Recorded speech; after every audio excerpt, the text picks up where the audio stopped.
movie that really moved me probably was Almost Famous. The first movie experience I had was a film I watched in the Philippines. It was Indiana Jones and the Temple of Doom. That was my first movie. That's why I'm always grateful to Steven Spielberg and George Lucas and Harrison Ford. It's called Lollipops and Roses.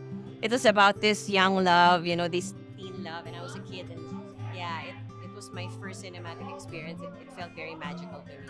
And it was not until when we premiered the movie at Man Chinese Theater, and it was the first time I saw myself up on the screen. That's when I fell in love with acting, and that was the day that I knew I wanted to be an actor for the rest of my life. And the first time I thought cinema was bigger than myself was when I was acting with someone. And it's happened over and over again, where someone's so honest in a scene, and I'm like, that's why we do this. And I'm usually on the other side of the camera just watching them. And then it's my turn, and I'm like, I don't know what I'm doing. I think Once Upon a Time in America and Blade Runner were two films that I think I was getting into the adolescence and really were emotionally and visually very powerful for me.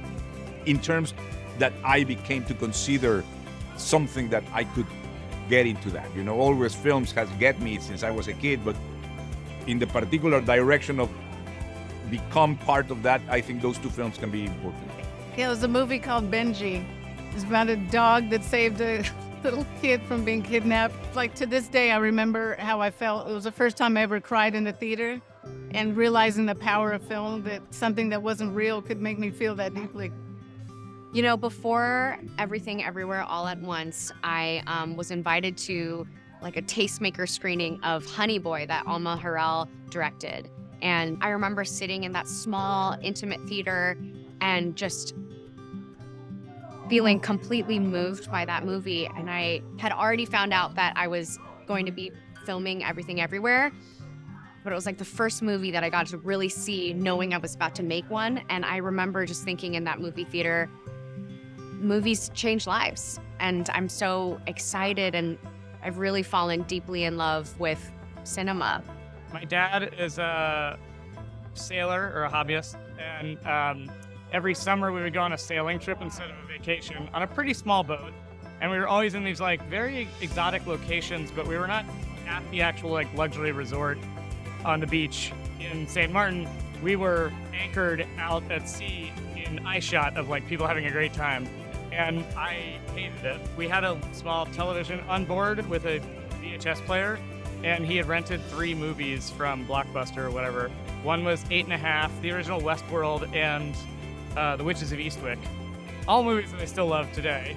But I watched them so many times because I was seasick and mad that we were on this vacation and trapped in a very small sailboat with my family that I watched them over and over and over again.